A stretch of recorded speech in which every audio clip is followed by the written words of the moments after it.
You are now listening to the Here for the Truth podcast, hosted by Joel Rafidi and Gerasimos Stylianessis.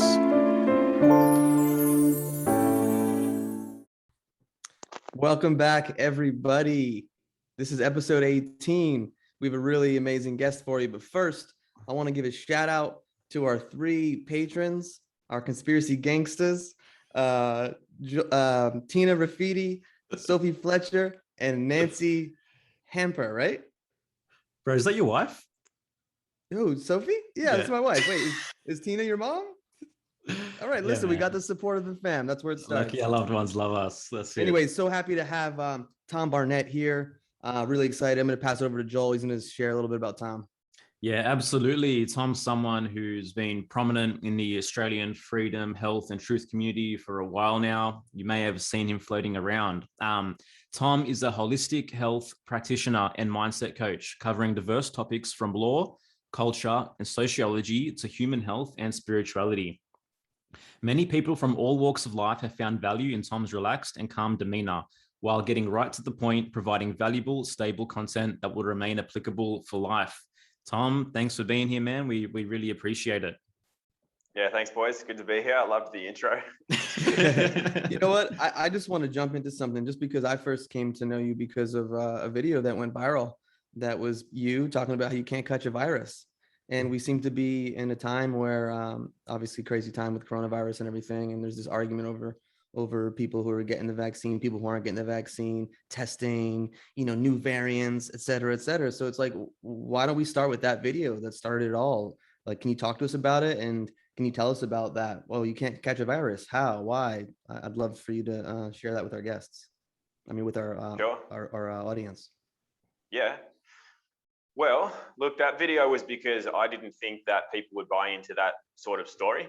I didn't think that people would believe that people falling over in the street that just happened to be filmed in China and all the stuff that didn't make any sense. I didn't think that they would buy into that and then that it would come to Australia, but then it did. So then, because my friends weren't acting very intelligently, I thought I'd make a video. And I thought I'd just put a bit of humor in there, make it a bit fun so it wasn't just like me paying them out. And then it turns out that everyone else saw that video as well. And then that just got me an audience that I hadn't previously been exposed to.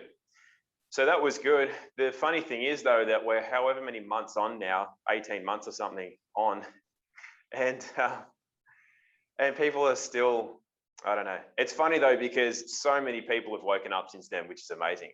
But it's just, I can't believe that not only did people think that people falling over in the street was real in China, but now they keep, despite all the evidence to the contrary, and even though other countries as well have recognized that no one's ever isolated some SARS-CoV-2 strain of some virus that apparently exists, that they're still allowing things to be locked down and still wearing masks out of fear and still just buying into the narrative. So maybe it's time for another video, I don't know. But at the same time, it's good that so many people are waking up every day more and more. And that's a real positive. That's something that I take a lot of solace in. I really enjoy that. Yeah. But it is still strange to me that the narrative has held up that long when it was so flimsy to begin with. But I guess that's the nature of the world. So is what it is.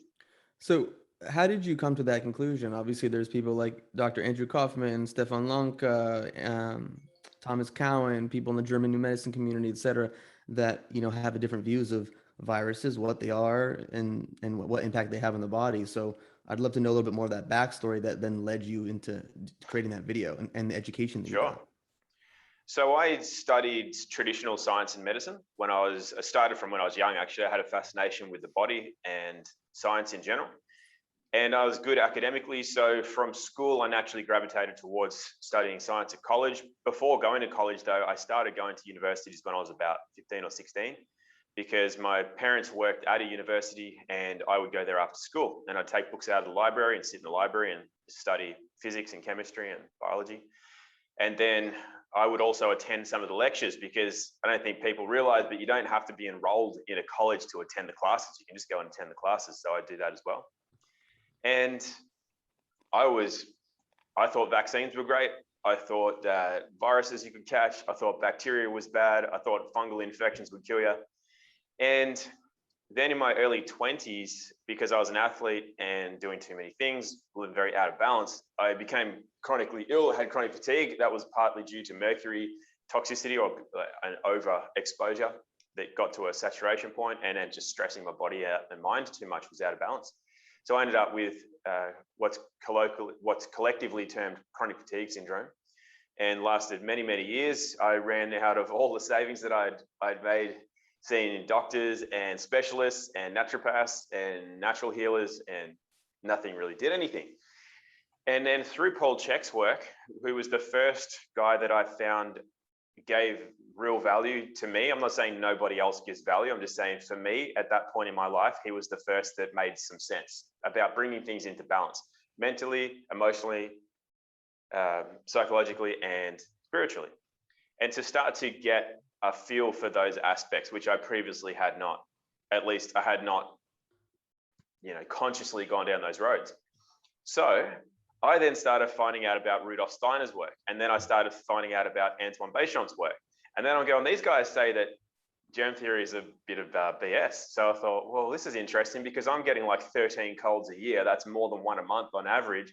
And I've got, like cold sores, and I've got other viral activity going on. Surely I'm catching these off the people on the bus because I'm immunocompromised, right? My immune system's down because I overtrained, I flattened myself, and I'm getting sick often. So therefore my immune system is not working well. That's according to my scientific study. And so then I'm thinking, well, this is kind of starting to make a lot of sense. Like up here, I'm going, that actually makes sense. This is making, like, these people aren't idiots. These people are, really smart guys. And I'm thinking, is what I've been buying into, is that all pharmaceutical stuff? Because I know they're not really that, as I got more into natural health, I'm thinking, no, that pharmaceutical thing's got a lot that needs to be questioned. So then I'm thinking, well, maybe everything I've learned about science and the way medicine works is perhaps along those lines too. But because I need experiential evidence. So I read it and it made a lot of sense to my brain, but I still needed to figure that out for myself. And look, I was in a stage where I didn't really care if I lived or died. I was not functioning well, didn't really see any way out of it because everybody who was supposedly an expert was leaving me high and dry and draining my money until I had none. So then I was like, well, what difference does it make now? So I thought, I'm going to test it. So then I was hanging around and exposing myself to people who had various current viral infections, and I couldn't infect myself. I exposed myself to blood, urine, sexual fluids from females, spit, mucus, and I just couldn't infect myself. And I was like, okay, well, hey, this is it. This is enough evidence for me. It was enough for me, it wasn't enough for me just to have studied the work of people who obviously didn't have an agenda. They weren't backed by or backing a pharmaceutical agenda. So that to me makes more sense straight away. That's more truthful to me. But then I still need to find it out because I was sick of people who'd read a few books thinking that they know how the body works, but clearly had not experienced anything themselves or necessarily healed anyone from a chronic illness. So I was all about experience at that point because the whole I know stuff, I've got a high IQ, I got 8 HDs on my physics and biology test, that meant nothing to me at that stage. From, people with all, a wall full of, certificates, that meant nothing at this point. So it was all about that. And that's, I proved it to myself at that point. And then from then, working from that focal point or that filter, I went ahead and did a lot more experiments and looked at how animals operate with dogs and horses and cats. And then as I moved into becoming a holistic health practitioner, I was working with that model with patients too and having a lot of success. And that was, from me, I haven't looked back since then. It's amazing. Yeah. Did you get a lot of support? Did you get a lot of backlash when that video came out? Like, what was not that you like measured it, or maybe you did measure it. I don't know. You do a lot of experimentation. No, I didn't know. But like, were there people that were really intrigued when that video went viral? Were they like, yo, Tom, you're fucking crazy. What are you doing? Or was it more like, you're a smart guy. Let's see what you have to say. Well, it was both. Obviously, you'll always get something. If something's polarizing, you'll have both. You'll have people that love you and people that want to kill you. And the mainstream media that picks up things like that, which I didn't see, I only found out in an interview about a month ago what the mainstream media said about me, because I don't look at mainstream media. I don't pay attention to it. I posted that video on Facebook and YouTube, but I don't use it. So I didn't at that stage use it. So I didn't really know what people were saying. I was just hearing it secondhand through other people. And in the street, which is the real world, I had people coming up to me all the time, thanking me for making the video. Not one person ever came up to me and said, I hate you. You're wrong. You're whatever. You know, I'm sure there was a ton of online backlash, and yeah, the mainstream media would have picked it up to try to slander me, because they don't want that kind of story getting out, that you can't catch their golden boy virus that is the reason that they're, you know, trying to pull all their stunts. But the funny thing is in an interview recently, a guy pulled up the mainstream news article and he read it to me. And I was thinking, what the hell is this? Because what they did was they said, you know, this guy claims you can't catch a virus, and viruses can only be caught if they're injected into your body, and that this happens and that. I'm like, you've just summarized the key points in my video and put it out there for the mainstream to hear. And it's funny because our minds don't generally register the negatives. So if we're trying to make affirmations to ourselves, like we go, all right, I'm going to get fit. It's like, okay, I'm going to get up. I'm not a fat idiot. I'm not a fat idiot. I'm not a fat idiot. I'm not a fat idiot. Your brain doesn't register not. It just registers I'm fat idiot. I'm fat idiot. That's what will happen if you affirm the negative to yourself. You've got to affirm the positive. So when they say stuff like this failed politician, this idiot, this conspiracy theorist, Tom Barnett says, you can't catch a virus, you can only catch it if it's injected. The brain actually, the unconscious doesn't register all of those slander. It just registers the key points. And I'm like, are you guys on our side or what? You actually just made my video, the key points, you've summarized them for the mainstream. I was like, I couldn't believe it. So realistically, I don't think anything worked against me. I think it was all positive. I was going to say, you just make up a good point, because even with censorship, I always feel like it ends up biting them in the ass, because they censor all this stuff, and everyone's like, oh, it's getting censored, and then what is behind the veil? I want to go see that. And then more and more people wake up. So it's an interesting strategy, the tactic that these whatever you want to call them, they use, the elite, etc., the mainstream media, the people pulling the strings. I just find that interesting. Yeah, totally. And also because the old expression is that any marketing, or what is it? Any attention is good marketing, whether it's good or bad. You know, if you're a public figure, which I'm not, but you know, if you're an actor or a politician, whether you get a good news article or a bad news article, it doesn't matter, because it's all marketing and exposure. So they say it all is good.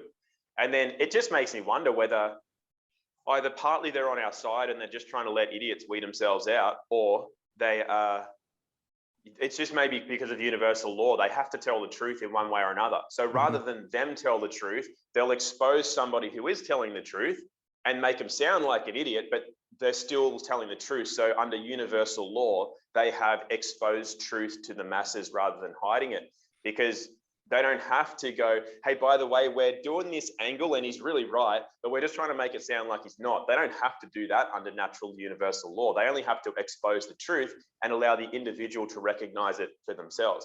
I mean, your podcast is about Here for Truth. So I really think that it's that element, that they want the truth out there, because they know that if they censor it completely, they're in deep shit with a much higher force of creation than them. Yeah. So then they do leak things like this, but they're under no obligation to tell people what they're actually doing. Yeah. Well, I mean, at the same time, confusion seems to be the basis of the psychological warfare at the moment, right? We can see how many times they've backflipped and forth on a million things, like masks don't work, masks do work, PCR test doesn't work, PCR test does work. And for someone trying to discern truth that isn't really looking at alternate sources, you just be in an absolute whirlwind altogether with this stuff, and almost at the point where it's like, okay, someone just tell me what to do, because I can't figure it out myself. But I mean, trying to understand the psychology of the propaganda that's spewed at us, that's another ball game altogether, man. It's a tough one to decipher. Yeah, it's not for people like us, but for the average individual who's new to things, then yeah, and I get that would be confusing. I mean, we were probably all went through a period where we'd hear something and, for the first time we'd like, I don't know about that. That sounds kind of crazy. And Yeah. you know what? I really expect that video that I did, some people would have heard it and brushed it off. And 10 years down the track, they'll go, oh, I remember this video that guy made. And yeah, that resonates with me now. But until that point, everyone wakes up at their own time, and that's all fine too. You know, I don't expect that. I always expect that there's a certain number of people at any moment that are designed to get to that point, and they'll always be the masses. So, and that's cool. Well, it's such a mind-shattering paradigm for someone to contemplate that a virus might not actually exist, and I might not be in a constant state of fear and threat by simply walking and contributing to society in some kind of normal way. But it's such an empowering thing at the same time, and it's almost like I guess people are comfortable with that fear, right? They don't want it taken from them. It's almost like a blanket in some kind of way, from where I'm looking anyway. It's a place of reference, yeah. Without it, they don't know necessarily who they are. They don't, like the government's their mummy and their daddy. Yeah. That's what it's like for people who live in fear. They are not ready to take responsibility for themselves yet. That's too scary. Yeah. So like anyone growing up, mummy and daddy tell you that it's wrong to, you know, touch your penis, then you'll grow up thinking that that's an evil thing and it's wrong, you know, and then you'll have problems when you're older. But while you're under that parental mind, well, then that's your safety net. So thinking that gives you a sense of I'm okay in the world. I'll be safe if I follow those rules, or I think that. And then once you outgrow the parental mind, you've got the tribal mind, and the tribal mind will always bring you back into, hey, you don't step outside of there. Don't wear those colors. That's not the tribal colors. You do this. And it's scary to step out of that. But then you step out of that, and then you're in a larger mind and another larger mind. So there's always parameters that we will need to grow beyond for our whole life, really, until we completely transcend that ego mind and we're into a more of a enlightened state. Yeah. You know, we're 17 months in, I think, to this whole charade. Well, I mean, it depends on when you say the charade started. It's been going on, but in terms of like COVID, 1984, what I saw a recent video you did on Instagram. It was around like not just why try to keep this broken system going. And so when you think about where we're at right now, what are the solutions? Like what is your advice to people to focus on? Because we can get caught up in this divide and conquer thing. Like, okay, I'm unvaccinated. Like all you vaccinated people are doing this, that, and the other. And then you have the vaccinated people doing the same thing. Like what can an individual focus on? Like, what do you think is the solution? Does Babylon need to completely fall and there to be chaos and then something like the phoenix rising from the ashes, something new coming, or will it be a slower transition? Like, what do you think is happening, will happen? What are the solutions that people can focus on? I'm not sure that I don't even know that they know what their end game is. I think that they know what they want, but how it happens, I'm not sure. So will it be a complete fall and then a rising from the ashes? Don't know. That's prophesized in many ways. Will it be a gradual, well, will it fizzle out and be something that they hadn't even thought of yet? Because realistically, it's us. We're the ones that determine what happened. We walk into it or we create it or both. So as far as your question goes, is what do we do? For me, and it's not necessarily the answer, it's just my answer for myself, it's creating. And what am I creating every day? And that's really all it comes down to. And if I don't even know what I'm creating, at least if I'm being creative, I feel I'm on the right track. As far as things falling, I think it will. I think there will be a lot of deaths, but at the same time, I mean, that's always happened as well. And it's always the free will of the individual to choose that, because no one can ever say they've never heard that vaccines aren't good, that 5G is not good, that junk food's not good, that cigarettes aren't good, that plastics in there, like burning plastic or using chemicals. No one's ever heard, or no one can say that they've never heard, I should say, that those things aren't good, but they willingly choose it anyway. And that's fine. That's absolutely fine. So we will all choose what happens. And maybe it's an individual element. Maybe we have to, for some people, it'll be a complete death, not a physical death, but a complete dissolution of the reality that they perceive, and then a rising from the ashes of a new perception. It doesn't necessarily have to be the literal sense of the system in the Babylonian city collapsing and then something new rising. That's one way of interpreting that, but the other might be on an individual soul level of a collapse of the sense of self and who we are, and then a rising of something else, which no one would see. To the naked eye, that doesn't look like a collapse and a rise. That just looks like, I don't know, what, did you cut your hair or something? I don't know. You know, It's just, you can't really pick it. It's an internal aspect. So the answer, I'm not really sure, but for me, I'm quite confident in, I never think that I absolutely know, but I just trust my feelings, and I feel that I am moving in the right direction as far as what I'm creating. And as long as I'm doing that, and I'm grounded the whole time, and I'm connected to my higher self and to spirit, then I feel like whatever happens will be the right thing. Mm-hmm. Absolutely, man. I think we've all been disillusioned in some way, shape, or form over the last couple of years. And obviously, freedom is not separate from responsibility, right?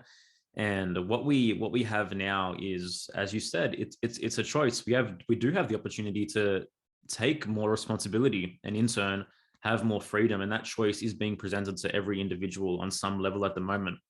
Because prior to this whole charade, there wasn't really that window, right? It wasn't open as much, but now it's almost like it's wide open.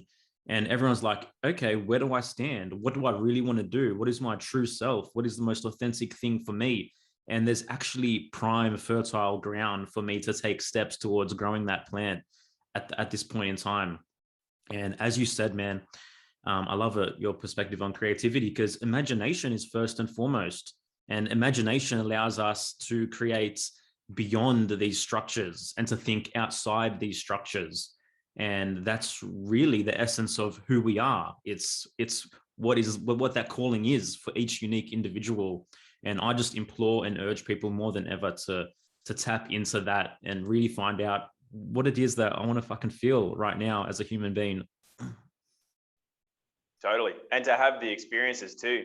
You know, we spoke about that on that call last night, is to have the experience, because so many people are shying away from it. It's like this box that they're in, this is my safety ground, and don't let me out the sun, that'll burn me, or don't let me, those birds come near me, they'll poo on me or they'll peck me or something. It's like, get out and have the experience. If you shy away from that, like literally, if you're afraid to live, you're already dead. What are you scared of? People are afraid of death.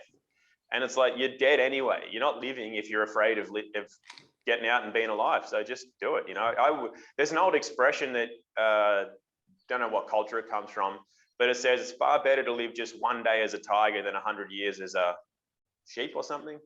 Not that being a sheep would be bad, but it's just that whole element of like, just choose to live. If you're alive in the moment, it's infinite. That moment is infinite. As soon as you start going forward and back, and what if that happens, and no, but that might happen again, you're not alive. So you may as well live in an infinite life in a moment than trying to just eke your way through avoiding death for 100 years. It's like, what good is that? Yeah. There's one of my favorite quotes from a movie, The Shawshank Redemption, is simple: get busy living or get busy dying. Yeah. And I've done my best to follow that and honor that, you know, because I feel you, man. It's amazing the fear that's out there right now, and it's just incredible. Like you said, don't go outside. The sun's gonna burn you. Don't breathe fresh air. Don't brush up against someone. I mean, like I choose not to believe that human beings are walking carriers of disease ready to infect me at every moment. Like, I just don't buy into that paradigm. Also, I don't believe it's based in real science. So anyway. Well, it's all really based in survival mechanisms that we picked up when we thought safety was our only option as a kid, right? Or as a child. And it's kind of, for the majority of us, that's still where we're stuck. It's in this fear paradigm. And what we don't realize that now we can have the choice to live, and not only live just to be safe within where we're comfortable. And I guess that's what we're witnessing right now, because as everyone goes through this process and steps out of these paradigms, and as a result is going to confront authority, what's that going to do in turn is bring up everything from your childhood, right? Those inner childhood traumas. And there's opportunity there as well to heal that and to expand upon that, and in turn grow. What are your thoughts on that, Tom, in general, I guess, in terms of inner child healing and how that correlates to what we're experiencing now? I think it's exactly what the purpose of this is, because the earthly events, well, the societal events are really mirroring earthly changes. So when the earth changes through its ages and it changes in, just to use a generic term, its frequency, Yeah. well, then society reflects that. And we're seeing a lot of unrest and a lot of unsurety, and it's not a settled or grounded time in society in general. Society in general is very disconnected and disconcerted. And I feel that that's indicative of a change. That's indicative of the earth going through a frequency shift itself. And so what will happen is people are invited, I guess, to match that. And if they don't match that, they'll feel ungrounded. And if they can ground, they will match that and they'll feel, hey, this is actually great. This is exciting.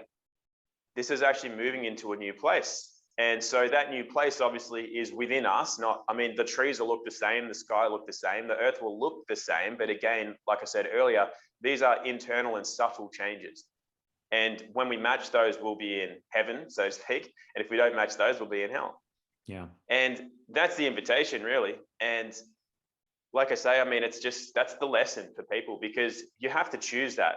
There's no such thing as a free ride. So some people suggest that when the earth goes through its shift, then magically we end up in the fifth dimension and we're all having popcorn and sucking off unicorns. And it's like, no, we're not. It doesn't happen just by virtue of there being a shift. You have to meet it. You can't, nothing falls in your lap. It's like the opportunity is there, but you've got to reach out to take it, right? Yeah. It's not, you know, you don't just get stuff for free. I think we found the title of the episode. It's called Sucking Off Unicorns. Mic drop. Yeah.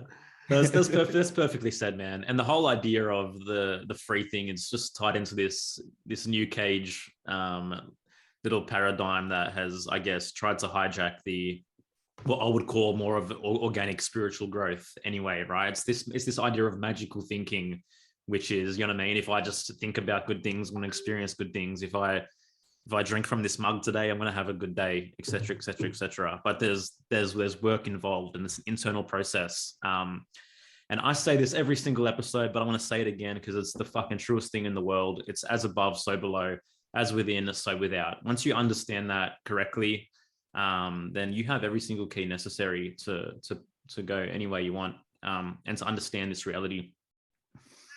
Yeah, and to be present and enjoy it. Because if you think that it should always be daytime with rainbows out and no one ever says anything, it's like you're going to be depressed for at least half of your life when it's nighttime, because you can't change nature. It's like that's our nature. Nature is our nature. So if we want it to be something different from what it is, we're going to have a lot of distance there and a lot of depression. Whereas if we embrace nature, which is our nature, and the cycles and the way of things, where things devour to survive and things die in order to create new life. That's nature, that's life.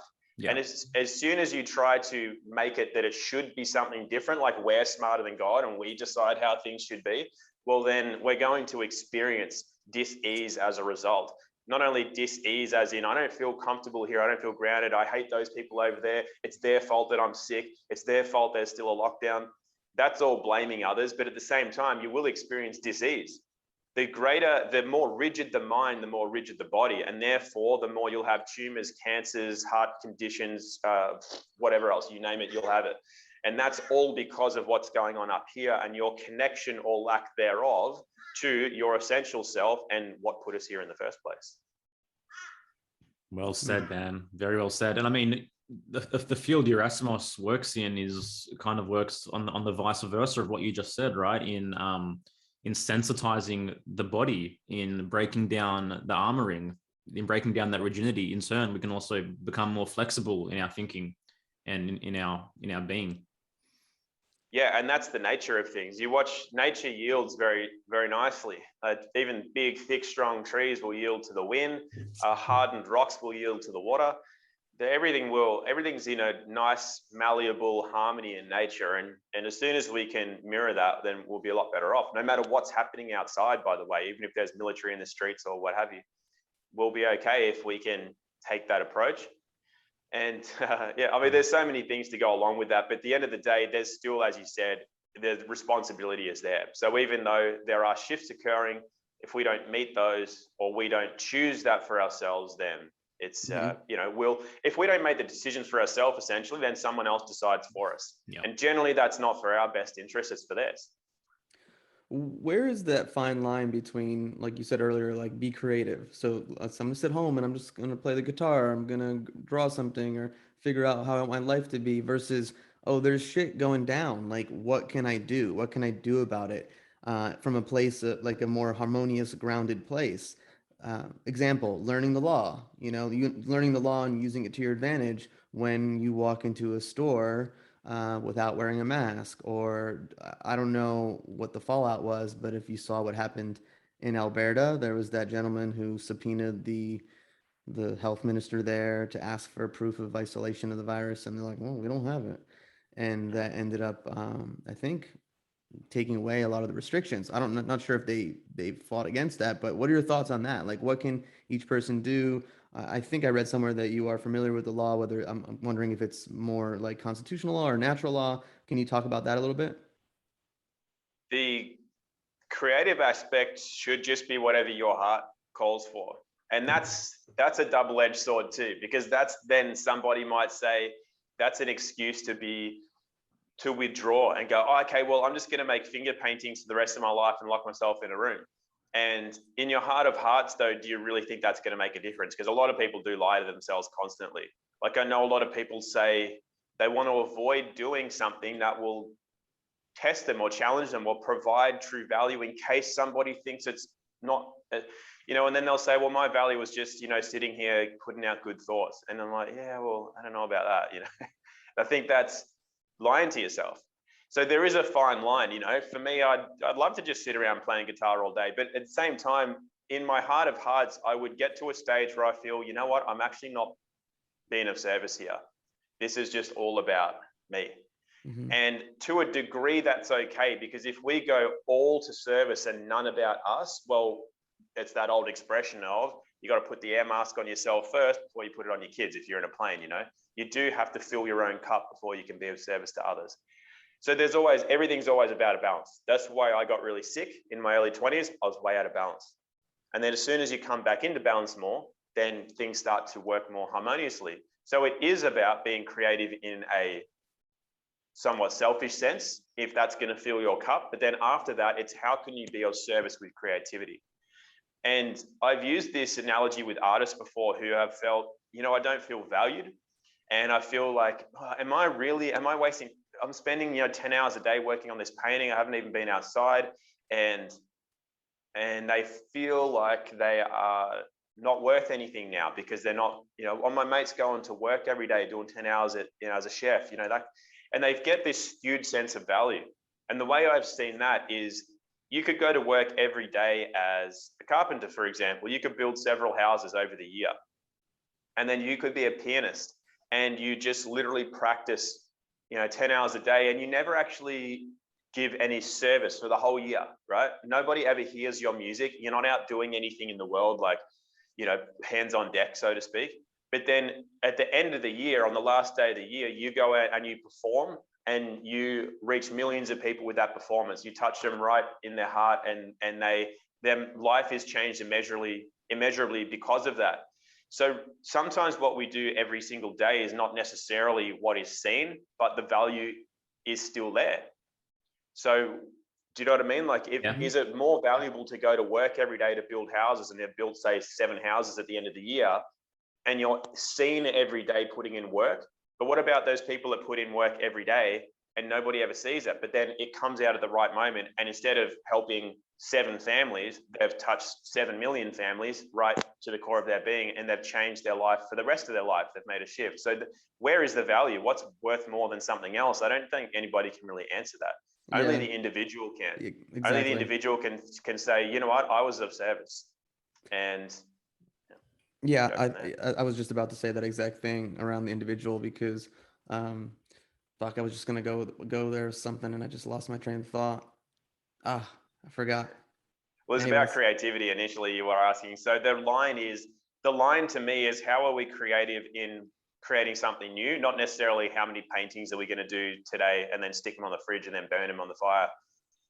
Yeah, what I was going to say too is that The proof's in the pudding. It's reality is going to tell you when you look in the mirror and go, "Oh, I'm feeling content. I'm feeling like satisfied. I'm feeling fulfilled. I don't have that inner angst, that emptiness that I'm reaching for something to fill it up with, whether it's porn, whether it's shopping, whether it's this, whether it's that, you know?" So I think like whether or not a person's working 50 hours a week or in training every day and then doing one performance, at the end of the day, each individual, based on their life experience, based on their soul contract, based on everything else, is going to determine whether or not they feel like, oh, I'm on the right path, I'm doing the right thing. And I think reality will mirror back to you, like whether or not Exactly. the choices and decisions you've made are guiding you on the right path or on an aligned path. Totally, because there's an old expression that the body doesn't lie. Because I've been around, especially in the area that I live, I've been around a lot of people who think that what they are doing is of service, but what they're actually doing is avoidance. And in their avoidance, they're convincing themselves that what they are doing is of creative purpose, it's of high value, but then they experience something that is not necessarily favorable, right? Because they're actually lying to themselves, which means they're lying to the higher self. And then that doesn't register to the higher self or to God or however you want to see that. And so something comes up. They either start losing friends or they start losing opportunities or they start developing physical ailments. Mm-hmm. And to the degree to which they continue to convince themselves that they're doing something right, that's the degree to which they will still continue to experience disease, as I mentioned earlier. The degree to which we are actually of service, we will experience true fulfillment. And we'll know, you know what that feels like. You can't lie about yourself with that. You can convince yourself and force things to feel a certain way for even several years. But after that, it won't last. So there's power versus force there at play. Yeah, I agree. There's so much rationalization that can occur, but at the end of the day, you know what's going on. Oh, why? I just had an anxiety attack, or like I've gained weight and I feel like shit, or I don't know, I'm having this weird growth underneath my elbow. You know what I mean? Like, there's gonna be something that's gonna come up that's gonna show you like you might need to make some adjustments in your life and your thinking and your way of being. Totally. Yeah, man. And whether or not the individual answers that call, that's a whole nother conversation. Well, that's to me where the real shadow work journey begins, right? It's in acknowledging that you are lying to yourself, and it's in being able to become vulnerable to yourself and realize, fuck, man, I've made some bad choices. I've fucked up. I haven't been viewing reality as grounded or as realistic as I should be, and it's a real sobering experience. That process, and to me, that's what shadow work is and was for my transition from, because I feel like I was there in that place where I thought I was of service and I thought I was, doing all the right things, etc., etc., etc. But there's this skewed filter and this unbalanced ground that I was standing on where I didn't really have self-knowledge in that process until I began to notice all the little burning bushes in my life, and they were caving me in. And it's like, all right, fuck, I got to start somewhere putting these things out. And it wasn't by externalizing, it wasn't by going to the actual physical fires and trying to put them out. It was always in a relative internal fire in me that I had to deal with. And slowly, you can regain that balance. And then actually from that point, start thriving. Yeah, and that's the indication, is when things really start working, that you're in flow, things click into gear, you're not forcing anything anymore. You're tapped into a power that's just there as part of a universal life force, and you're tapped into that. A lot of people tap into adrenaline, which is they're forcing stuff. They get really high on the fact that they're pumping out multi-level marketing and I've got heaps of followers and I'm making heaps of money, and they're just riding on adrenaline. They're not riding on innate power, and it falls apart at some point. And so I should actually also add that it will always change. So I'm the same as you, Joel. Like, I feel like I got into a place of moving out of lying to myself and being into service, but that's going to change, and I'm well aware of that. I don't think that what I'm doing now is the truth per se. I feel that it's part of my evolution and my journey, but it will change. So what I'm doing now won't represent, there's an element that I know I must be lying to myself on some level right now.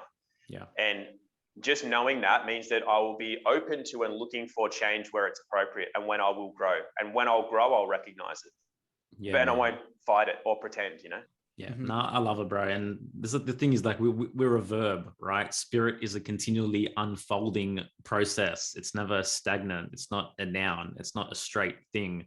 This entire experience is a constant unfoldment. So yeah, bro, I can relate absolutely. And sometimes I still fool myself. Sometimes I'm like, oh yeah, fuck, I'm killing this shit. You know what I mean? Oh yeah. Yeah, of course. Yeah. But But yeah, the key dude. is the awareness. You Yeah. check yourself. Part of shadow work is really a radical self-honesty and like Yeah. allowing those cracks to open and for like things to come through and to go, oh shit, I just said that thing. Like, Yeah.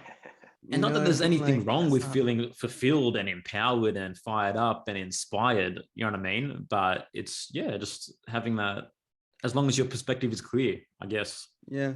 And it's a balance too, you brought up the balance and the harmony. Like Yeah. we contain multitudes, like the human psyche isn't this Mm, like it's this thing that's flowing and we're moving in these pairs of opposites within ourselves and we over identify with one way of being and then we lose the wisdom and the gifts of the opposite and then we go, oh, okay, let me reclaim some of that and bring it back into my life. Maybe it'll help me in this situation. And it's this dance. It's this constant dance. And I think that's part of what the growth is allowing space for you to hold those different elements of who you are and to go in and dive into the darkness per se, because we sit here and say like, oh, okay, look, all those evil people are out there and they're doing all those things. Like we're capable of doing fucked up things, like I've Yes. had really fucked up thoughts. I've done things. Now I may not have like, conspired to get 7 billion people injected with a certain substance, but there are things that I've done and said, and it's like, oh man, like we have that capacity within us. Yeah, we all do. And the degree to which we'll deny that is the degree to which that evil will still exist, I believe.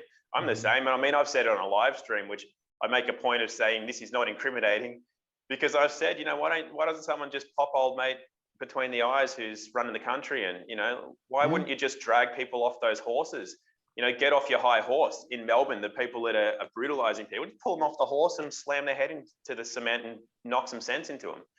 That's what anyone that denies that that's part of their thought process is, I believe, not true to themselves. Yeah. But this is the thing, is that that's the design. They're doing that because they know that it elicits that thought process in us. So what I do, and I'm not saying what's right or wrong, I'm just saying for me, what I do is I recognize that I have those thoughts. And then I go, is that really going to be the answer? Is dragging someone off their horse and elbowing them in the head and splattering their brains all over the footpath, is that really going to help anything or change anything? Does that serve me? Does that serve the world? And my heart of hearts knows that it doesn't. So then I go, so what part of me actually desires to do that? And then it's my job to move beyond that into what is the real change? What is the frequency? Because if I'm operating on that frequency, then I've been led into their trap. They put that out there so that they get a reaction from us, because that part that we hate is actually us. Mm-hmm. We point fingers at others, but we're really pointing these fingers back at us, Yeah. So then, oh, Bill Gates, he's an asshole. And that guy over there, he's a wanker. And that guy should be shot in the head. And we have those thoughts, but those are just there. That's part of that energy. They represent that energy, and then it's just reflected in us or by us. So then we go, I go, okay, well, right, where do I feel that? Where in my body do I feel that? And I explore it. And I say, well, where's that coming from? What part of me is that I don't like? Where do I exhibit those traits towards myself or towards others or towards nature? And I'll find something if I ask, but I'm not afraid to find that. I'm not afraid to admit in myself that this part over here, that's Bill Gates, that rib right there. And, Mm-hmm. this nipple here, that represents old love who's trying to destroy New Zealand. And, it's all part of all of us. And when we can look at that sort of stuff and then not desire to shoot him in the head, then we know we've reached a place where we've moved beyond that frequency. And that is the creating of the new. That's where Babylon falls, because it's that part of us that represents all of that hatred and vileness and killing off people. And then we're in a new world. And for a lot of us, we've still got a while to go. I'm on that path, but I haven't got to the end of that path. Yeah, same Of here. course, man. Well, Same I mean, here. And sorry, go. I was just gonna say that doing the work is part of it, and not bypassing it. Like noticing and being aware that we have these parts, as opposed to just being like, I would never do such a thing. I would never even have those thoughts. I'm such a good person, And it's like that's bypassing. That's cutting off from doing the real work and getting to know these parts of us. I think Yeah. my third rib is Bill Gates too, dude. I don't know which one it is. Might be the floating rib. It's Bill It's a Gates. thing. It's a thing. I actually think it's more dangerous. I think people that think that that's not there are more dangerous, because that's just a massive shadow. Then, like, what is that gonna? How big is that gonna explode when it finally gets exposed? At least people like us think about it. Like I've always said, I find people who are into heavy metal music they're the ones I can trust the most, because yeah, they've got anger, but it's not hidden, and they're generally very calm and very nice people, and very respectful as well. And so I always find that it's that weird thing where anyone who's acts very enlightened and very spiritual, I'm like, I'll probably steer clear of them. That's a postal event waiting to happen, I reckon. Yeah. And then likewise, you know, people who are at least open about their dark side, I'm like, great, I know exactly where I stand with you. And that to me is safety right there. Knowing somebody's dark side and knowing your own dark side. Of course, and so for me, that's why this whole thing is a gift, because would we know that? Would we get to know where those things are if we're just sitting on the beach, slamming tequilas and just banging, you know, hookers? Like, if you're just completely, distracted from yourself and there's nothing to mirror what's in there, how do you ever know? Well, you just need to repeat and repeat and repeat until you get to grow, because I don't think you get to grow just sitting on the beach. Go surfing, go for a nap, have a feed, go surf, go for a feed, have a nap, go surf, make love to her, have a nap. You know, that doesn't necessarily, to me, I'm not saying that's a wrong way to live by any means. I mean, I'd love to be doing that right now, but it also wouldn't be going, hey, I do have that here, and that is in this part of me. And then, as I said, the inner part, which is where we grow through, that leads us to not having to experience what people are so afraid of experiencing. Yeah, it's a numbing. So you into heavy metal music, bro? You just froze? He's a bit frozen. Yeah, he just froze. There you go. That's all right. My question was, are you into heavy metal music? Yeah. Well, I grew up on that. I didn't grow up when I was a kid, but I've always loved guitar and drums and stuff. And then when I was a teenager, especially, right into actually even before then, I started getting into heavy music when I was around 9 or 10. And then as a teenager, I was right into metal. And then I still listen to it now, but my tastes are very broad, which is good, because that's also an indication that I've got a lot more balance inside of me. But I still listen to Tool and bands like that, where it's not necessarily, actually, you know what? This is a great question, because what I've been doing recently is noticing what I'm actually perpetuating. And there's certain Tool songs that I won't, if I'm going to sing along to them in the car, I'll change the lyrics, because I don't need to embody that angst or that anger, because some of the songs are quite negative. And then other songs are very positive. And same with other metal. Like, I've had Metallica on the other day while I was cleaning the house, and then Orion comes on and I'm just like, oh, I love Orion. And I'm just like air guitaring along. And then another song comes on, I think it was One. And I was like, you know what? The lyrics in this song are actually quite down in the frequency. So I'm actually going to skip that one, despite used to that being one of my favorite songs. Or if I'm in the car and something comes on, I'll actually change the lyrics and I'll be singing something very positive over the heavy riffs, because the riffs and the beats themselves are powerful. They're like, they embody a primal energy that is very strong, very positive. But if we then lace it with negativity in the lyrics, then just personally, I'm steering clear of that in my old age. Yeah, no, I'm the same way. There's some songs that I loved from my teens, or in my, I grew up in the 80s and 90s, and some hip hop that I used to love. And then, like, I'll put it on now and I hear the lyrics and it's just like, I can't like align with this. Yeah. You know, it's like this weird inner, like, but the nostalgia and the memories and the beat and everything. But then it's like highly disrespectful, or just not the kind, not in alignment with who I want to be as a man. So I find that interesting. I might need to learn I might have to take some notes from you, Joel, and create some new lyrics over the beats. Oh, I hear you, bro, man. Bro, I got Tupac quotes tattooed on my arm, man. You know what I mean? Like, this is what I was into. That's what I grew up on. But that was my anger as well. It was the anger of hip hop. You know what I mean? It's like, fuck the police, fuck the world, fuck it all. You made everyone get the fuck away from me. That's why I fucked your bitch, you fat motherfucker. Like, how many times have we all heard that shit? Yeah.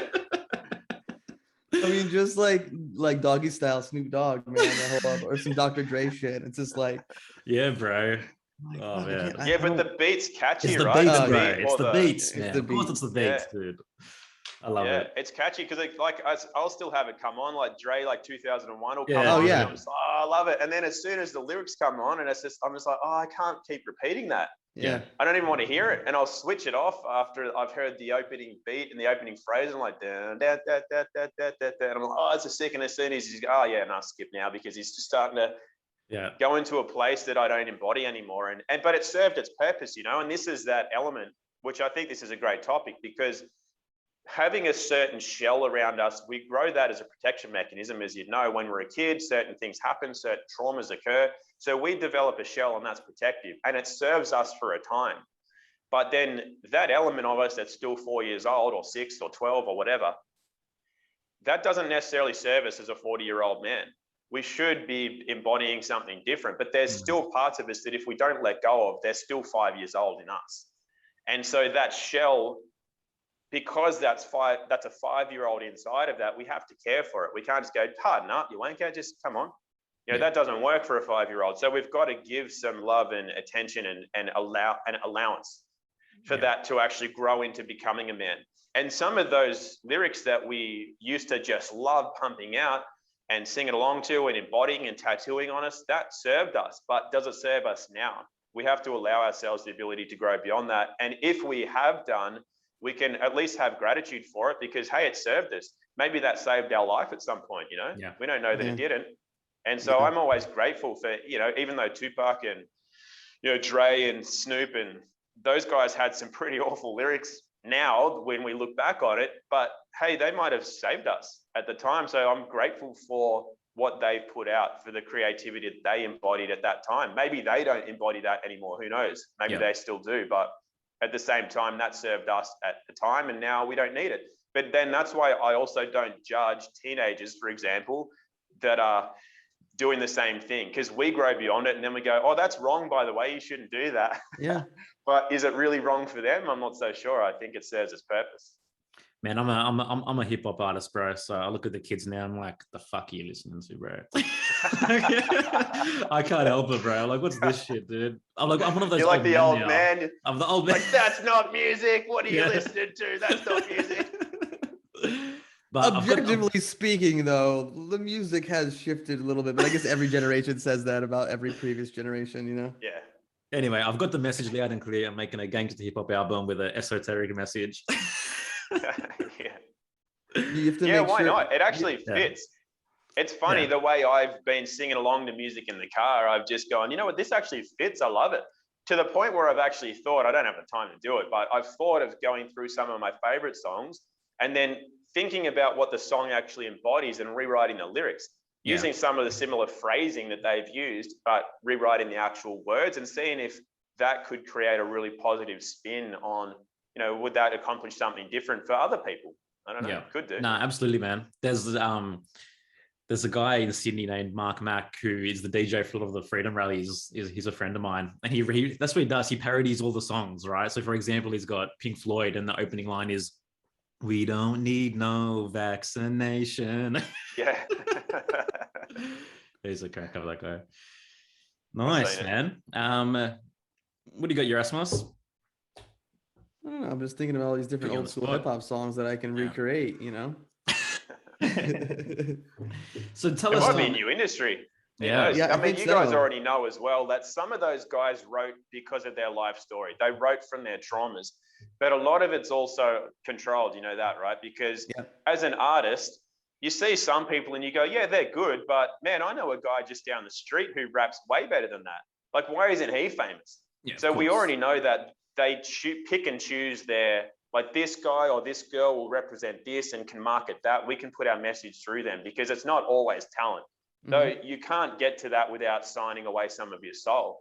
And a lot of the lyrics in a lot of rap and hip hop are designed to trigger the traumas in youth so that they will end up in prison. Because in the States, at least, prisons are privatized and every person that gets incarcerated makes money for that system. So that's not really a secret either, that's meant to mind control people into thinking that that's the way, oh, my angst and fuck the system and fuck the police. Like, that's who I am. That's what I embody. but that's not you. That's not who that person is. That's the mind control to lead them into what somebody else wants, which is perpetuating the negativity, which is food for them, and also the money. That puts money into the prison system. That puts money into the governmental system that can continue to peddle pharmaceutical psychology drugs, psychiatry drugs, and antidepressants. And, that's why they still allow drugs and alcohol on the streets, because it ruins lives, but that feeds their system. They don't really care that it ruins their life, but then the individual doesn't realize that it's not their calling. That's not their higher self calling for them to get into drugs like that. That's them being led into somebody else's narrative. And so that's why I'm also very careful with, as you get older, you didn't know that when you were 18, you just loved the music. But later you just go, even some of these bands that I loved, I'm just like, I don't know, like Foo Fighters. I cannot play Foo Fighters riffs on the guitar anymore. I'll kill myself before I did that. Because Foo Fighters come out and say, we're running vaccination only concerts and trying to promote that. I mean, I wouldn't literally kill myself before I played a Foo Fighters riff, but I used to like playing certain riffs on the guitar. I'm just like, you know what, I'm not going to embody that energy anymore. Yeah, bro. I mean, Eminem's last two albums, like how to kill someone, or how to make a murder, like Volume 1 and Part 2. I mean, he's got like 3 or 4 albums dedicated to the recreational use of pharmaceutical drugs. Like, it's pretty obvious. But like on some level, when we were talking about, you mean Bill Gates and the negativity, or you mean the so-called evil outside of us, on some level, everything is a projection of the internal. Right. So it's almost like this existence, or this reality is presenting itself because of what the collective needs to go through. Do you think on some level this is a collective dark night of the soul, or a collective shadow phase? Yeah, absolutely. Because it's always just an offer at the same time as well. So it's out there, but absolutely it is part of us as well. We all collectively create one way or another. So Eminem, yeah, for sure. That's part of it. That's part of the narrative that needs to also, we need to move through that. So as we were talking about before, we can't pretend there's no dark side and just go immediately to the light side as if light is better than dark in the first place. We have to go through that. And people like Paul Chek, who I learned a lot from, they'll articulate it in the way that God is all the experiences. So God is all knowing, but for all knowing to become wisdom, it has to have the experience. So then God needs to create the experience of being Eminem and having 1 million kids be exposed to, lyrics like that. Yeah. And to go through that experience of creating that, because the book of Isaiah also says, I create the light and the dark, I create good and evil, I the Lord do all these things. So the light and the dark are just two wings of the same bird, so to speak, or two sides of the same coin. It's all part of the same experience. And if we try to avoid that, or we persecute the dark without realizing that it has value in itself, then, hey, that's missing the point. And then it will continue. If Eminem doesn't have his run, and that we don't embody and experience the Eminem energy to the point where it's been necessary, well, it will continue to happen. And there'll be a new Eminem Part 2, and then there'll be mini-me Eminem and something that'll come out, and to continue that until people have actually gone through that experience. And so us three here, we've obviously partly been through that experience, and it doesn't serve us anymore, but it doesn't make it bad. So until enough people have had the Eminem experience, so to speak, there will still be an Eminem. When that's not necessary anymore, we won't be co-creating it. All of us three included. And same with whoever is the most spiritual individual on earth. They're still co-creating Eminem and all the gangster rap and all the Bill Gates and all that kind of stuff. Yeah. I'm curious how we quantify who's the most spiritual person. Who is the most spiritual person on this planet? And like, is it the person who's just like saying fuck every other word, or is it someone who's just like, living on a mountaintop and like, that's just interesting, because I feel like people who are doing that, where they're just like meditating all day, a lot of times they're using meditation to bypass, to disconnect from certain realities, whereas someone who's just being fucking real, they could be one of the most connected, self-knowing individuals on the planet. So I think like what people think of as spiritual whatever that avatar is, whatever that image isn't what it really is. But we've been It's sold a Eminem, bill bro. of goods. We've been sold a bill of goods, you know? I don't know. That's Yeah, just I like totally some agree. thoughts on that. Totally, I think it's a paradox. I think it's always been a paradox because that's the thing. The one in white robes and omming his way through life and avoiding everything, that's not the path to me. The guy who is doing his absolute best but not hiding the dark side and not avoiding those experiences, to me, that is the more spiritual experience. I think it's a paradox or an inversion. Yeah, I had a teacher once, I was at a workshop. He's a psychologist, and we talk about this idea of enlightenment and, what is enlightenment? Everyone throws that term around. And he mentioned that like it's the ability to navigate between opposites. And so I think people who are able to have their feet on both sides, or like ride both wings of that bird, to be able to flap both wings, I guess, like that to me is someone who is more spiritual per se. They are more expanded in their consciousness. They have more ways of being at their disposal to interact in different situations, and to be to respond more appropriately in different situations, because they have more access to the universe that lives within themselves. Yeah. And so that's always been my thing, is like, like I think the people who sound spiritual, I run away from. Yeah. There's that affectation of the voice, and it's just like, and everybody, I just want you all to know that this is like, I'm not angry right now, but I am angry.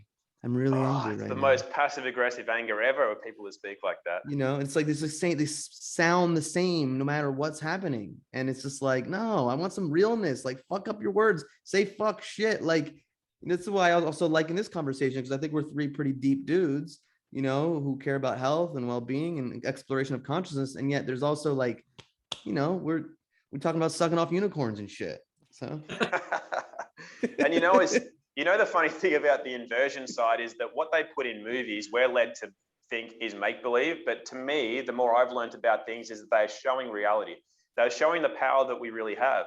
They were showing that we can move through wormholes to get to other places, or use telekinesis or telepath or teleport or anything like that. But also, I think what they do is they show us what the reality of exactly what you were just saying is, to the point where if somebody's some spiritual guru leader, I'm almost sure they're a pedo. I'm almost sure that they're running child racketeering, trafficking rings and stuff, and it's shown in real life that is the case.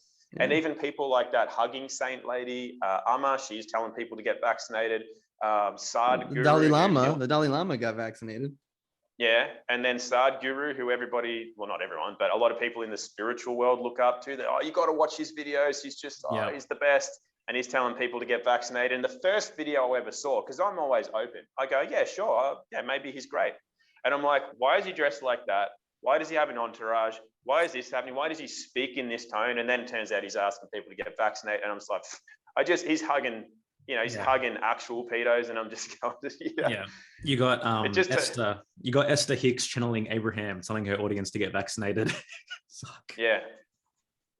These people, in my opinion, and I'm not saying I know the truth of it, but in my opinion, I've always thought from the outset that these people are the controlled opposition. They've taken the lost and vulnerable to lead them away from a mainstream path and down a so-called spiritual path, which has been a path to hell itself. I think it's just always been the way. But at the same time, that's okay, because that's some people's paths.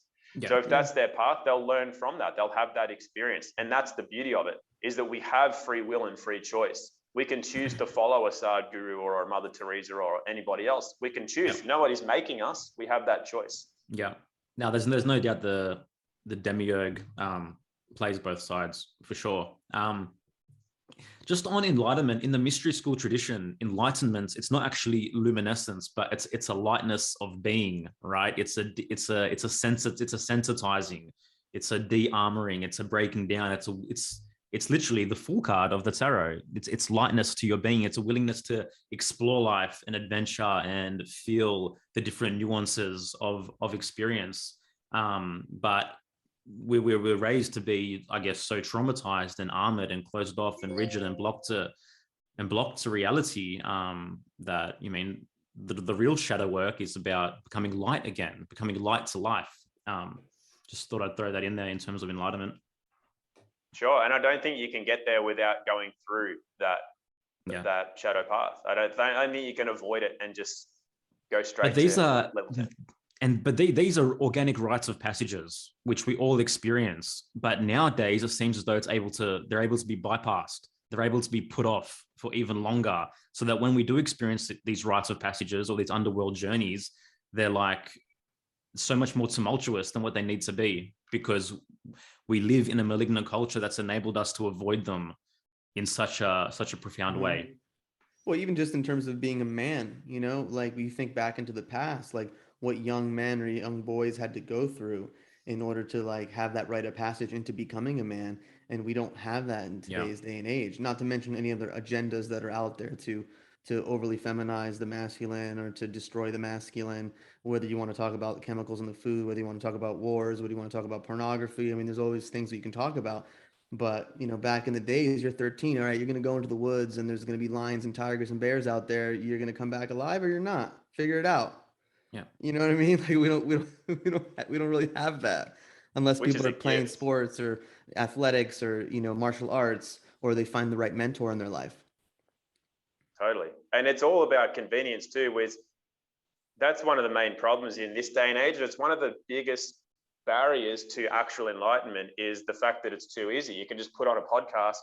I mean, I've got friends that listen to certain people who just say things like, because you're paying to listen to my live streams, the work's already done. We're already moving through the frequencies. You don't have to do anything. And it's like, oh, come on. What? It's like, how is that? How is that? Like, that's leading people down but that's also their experience. Yeah. It's actually, there's that old expression that all ways are way, or all paths or roads lead to Damascus. It's pretty much, you want to smash bottles after bottle of vodka, good. If you want to follow a fake guru, good. If you want to meditate, good. Or if you want life easy, good. It all leads to the same place eventually. But the difficulty, if it's harder now, that's an old expression as well, hard now, easy later. The degree to which you put things off is the degree to which you will have to overcome something massive hurdle at the end, so to speak. Not that there is an end, but Yeah. And same with the general culture of food, or needing to look after yourself, or to be able to reach enlightenment. Not even enlightenment as per se in a spiritual sense, but just to know yourself. You can't know yourself if you've never been tested. And that's why I feel the world is going through this now, because this is a test. And it's been too easy for too long. Hence, the test has to be a bigger obstacle than it needs to be. If everyone was actually just doing some work on the daily, then they wouldn't have a whole big pile of trash to take out because they've been avoiding doing it because someone else will do it for us. Yeah. And the other element of that is the biohacking world. That's really big at the moment as well. To me, biohacking is another thing. Like, how can you improve on the perfection of nature and just biohack your way to either immortality or super health or whatever? It's always, if you're avoiding something, real work, you're going to have to overcome something big later. It's just how nature works. Man, Yeah, I just want to take a moment to say thank you to all our guests, that you don't need to do any work to figure out the truth. All you have to do is listen to this podcast and you will know the truth. Just by listening to our voices. Just by You got to say it like that. Yes, exactly. You are here for the truth. You will have the truth. I shall bestow upon you the truth. You no longer need to do any work. Thank you. So it is, bro. So it's so true, man. It's absolutely, yeah. I got nothing to add to that. No. Well, it's good. I mean, it's good we can have a laugh about it, because part of life for a lot of people is taking it too seriously. They don't get to laugh at stuff or themselves. And a part of what we're laughing at is ourselves. I mean, I've been guilty of some of this stuff that I'm laughing at now in the past. Yeah. And it's why I don't laugh directly at people. Like, I'll never go, oh, you listen to them. Oh, you idiot.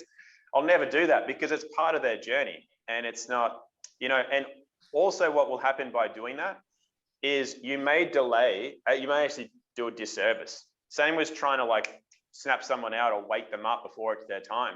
Because if you start going to somebody who's never heard of any of these, go, the world's not really round. You know that you can't catch viruses. You know that person over there and that person over there, they're not leaders, they're pedos. Did you know that this? Did you know that? And their mind's just going to go, but not in a good way. They'll recoil so heavily that when that would have organically become a realization, they'll actually see it as, no, that's not right. And you might put them back 10 or 20 years from finding that truth on their own if you try to force it onto them. Do you know what I mean? Yeah. Like they might come across that stuff organically in the right time. But if we can mess that up for people by putting them down, laughing at them, trying to drop truth on them that they're not ready for. Yeah. And so there's that element of when you do know more than some others, there's that element of responsibility that comes with that, where knowing when it's the right time to, or when somebody's ready to go from a child to a man or a woman. Are you trying to force me to become a flat earther right now? Yeah, totally. I don't even know that it's flat, so to speak. I just know that NASA is one big bucket of lies after another. Of course. And that, so... Yeah, no, I can't claim to know what we're on, but I know it's not that. I know it's not NASA's model, so it's something other than that. Yeah. And whatever fucking shape it is, we still have to do the work and do the shadow work that we're talking about here, you know? Totally. Yeah. Totally. Yeah. Oh, there's something else I wanted to say. Oh, I wanted to comment on what you said too about like people have been putting off doing the work for so long, and then all of a sudden 2020 happens and it's like fucking pandemonium. Like I've said this before, like 2020 and 2021 are like two of the best years of my life. They were like really awesome years. And I think part of that is because of the little by little journey and doing the work. I'm not saying I'm perfect. I'm not. I'm far from it. And I got my own issues to deal with. But I've spent a lot of time on this path, like self-exploration, and things have just aligned in a way where, you know, it's just been a little smoother. You know, there's been issues, of course, but it's just, I mean, we're doing this podcast, which has been an amazing opportunity, and we're having conversations. I get to connect with someone like you because of this. And I don't know, I just feel so grateful and blessed. Yeah. Well, I mean, is 2020 and 2021 a symptom, like we've been saying, of the collective work that had to be done, right? And I mean, I don't fully subscribe to, you know, I mean, QAnon or whatnot, but one thing that I do agree with is that you can't tell people, you have to show them, right? So, and people do need to be waken out of this slumber, and it was always going to take something huge, such as what we're experiencing, to get the soil to start moving, you know? Yeah, I'm excited. I'm excited for the next like couple of years. Like, I mean, it's a pretty awesome time that we decided to incarnate our souls at this time to experience this. Yeah, we'll see what happens. Yeah, and we're all part of that's what this place is for, as far as I can tell. I don't know for sure, but it seems like, you know, we're all still on this same journey as everyone else, because if not, I don't think we'd be here. I think you might get to a stage where you become ascended, and then you would essentially be here to teach others. But then, I've seen people who go, oh yeah, no, I was enlightened lifetimes ago. I'm only here to teach you now. And I'm looking at it and I'm like, you're eating Doritos out of a 3-day-old packet. You're out of shape beyond belief, and you're just like, what's your picture does not, you know, I think you've just convinced yourself that you're something that you're not in order to avoid your actual pain and trauma, and you'll continue to experience that until you deal with it. But there's I think if that was actually the case, they'd probably be someone who would not look like it. They'd be someone who would be, I don't know, homeless. Or I remember watching that Osho, was it Osho? I think it was called, I think it was the story of Osho as a kid. And he came across a guy who was this might just be a parable, who knows, but he came across a guy who was like crazy, shaking a cup thing under a tree. And Osho kept going back to him. And then he said, you're the only one that recognized in me what you've come to learn from. Everyone else thought I was a crazy man. And then he became Osho's spiritual master or teacher, to the point where he wasn't needed anymore, which is what a real teacher is for. And then I'm not sure if that was the real story of his life or a parable, but either way, that's how I would see it looking. It would be something you would have to recognize. I think truth is recognized inside the individual, rather than it being a overt thing with a sign on it that just goes right here. Yeah, I also think, based on what you were saying before about the guy eating Doritos, I think a person who is enlightened isn't going to go around telling people that they're enlightened. You know what I mean? Exactly. Like, you're not like, hi, I'm ascended. I'm an ascended being. Like, just be ascended, or whatever the fuck that is. Like, you got to tell everybody that. Like, I don't think the person who's the thing is going to be talking about how they're the thing. That's right. Yeah, So, it speaks for itself. Yeah. True power. Doesn't have words. It just speaks for itself. It's recognized by those who are ready to recognize it, and those who aren't. Like somebody, I think that's the parable of the story of Jesus too, because despite being the Son of God and despite being technically better than other people or being able to speak the truth, some people heard it and wanted it, and other people hated him and wanted to nail him to a cross.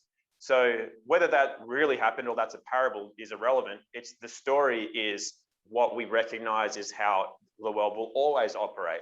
And while we may be bringing elements of truth on this podcast today, for others, we're just idiots or we're off the deep end. And that's okay, because the truth can only fall on the ears of those who are ready to hear it, if it is indeed truth at all. And so all we do is we do our best to embody what we believe is right. And I think as long as we're not harming others in the process, then that's okay. But if you believe it's that truth is putting arsenic in water supplies because those people over there, they're not as good as us and they should be gone. Well, I'm not sure that that really is truth, because you're actually causing harm and loss as a result of your belief system. And so, Yeah, man. Hopefully we're not harming people. Yeah, I think that's the thing with this whole game, this whole charade that's happening, is how they're pitting the unvaccinated against everyone. Is that we could sit here and go, well, we're not harming anyone, but from the point of view of someone who believes vaccines are the end all be all, we are the most horrible people on the planet, and we should be put on an island. And we shouldn't be able to get groceries and live a normal life. And I think that's the genius play, I think, by these social engineers and architects of control to keep furthering this divide and conquer strategy. Yeah, which brings us back to what Joel was saying earlier about it needing to be inclusive. And so when I see people in the street, for example, wearing masks or whatever they're doing, I don't want to put a divide between us. I like to include them, because at the end of the day, like I said, this is a collective. And if we continue to go, no, you suck, you're doing the wrong thing and you're danger, then we're just going to keep seeing the same things happening on a different scale. After this, I think everyone's pretty familiar with the natural cycles of the earth and the cataclysms that we will create based on what we're going through is going to look like weather patterns that could be construed as climate change. And then it's going to be the people who think that climate change is real and the people who aren't, the people who think that everyone else is wrecking the world and the people who think that the other side's wrecking the world. It's just going to be another one until we start becoming more inclusive. And then after climate change, it'll be aliens.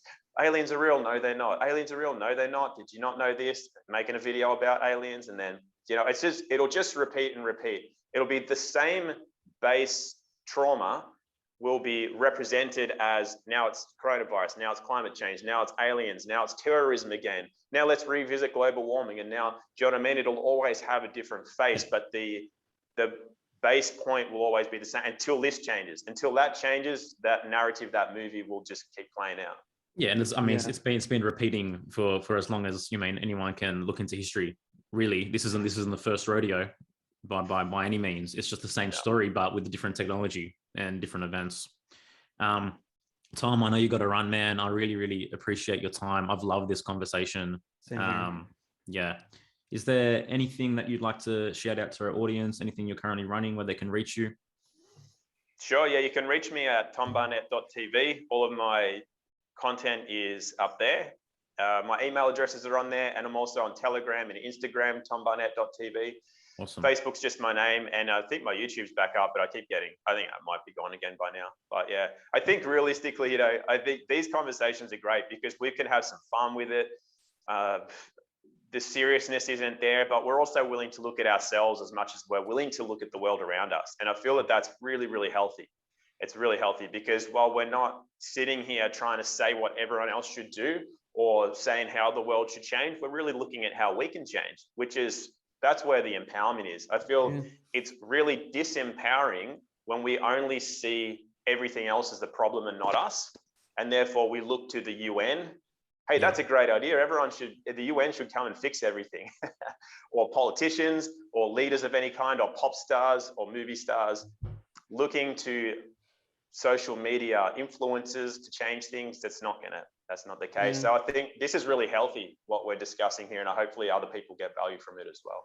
Yeah, man. And even on my end, because you brought up something that's just a good reminder. I could be more inclusive. I mean, there's times I'm walking down the street, I'm like, that fucking motherfucker wearing a mask, and I was like, all right, just take a deep breath, come back. There's always work to be done, and depending on where I'm at, like what state my nervous system is in, then I'm going to be impacted in a certain way on one day is going to be different than another day. So we're just in it. We're having the conversation. We're doing the work. We're here for the truth. We don't say we have all the answers, but we're here for exploring it. We're here for going deep inwards and externally and asking the questions and searching for the answers. And I think that's what this podcast is about, is we just want to have dialogues like this where we're not saying we have all the answers, but we're going to have the conversations and see what bubbles up from there. Well, yeah, we're embodying our process, right? I want to end this on a quote, which I think ties this all in, and it's by the man Vernon Howard. When told that man lives in delusion, everyone thinks of himself as the exception, hence his delusion. Nice. Yeah. Tom, cool. Love you, man. Keep being of service. Keep doing you. Keep shining your light. Keep sharing your gifts. We appreciate it. Down the road, bro. We'd love to have you back on and have a little chat again. Have an awesome day, man, and thank you so much. Thanks, you too. Thanks, guys. Thanks, guys. Thanks for listening to our members. We'll see you in a couple of days. To the public audience, we'll see you next week. Take care. Smoking mirrors, I'm seeing through the illusion. Waking up in a time they think you're in a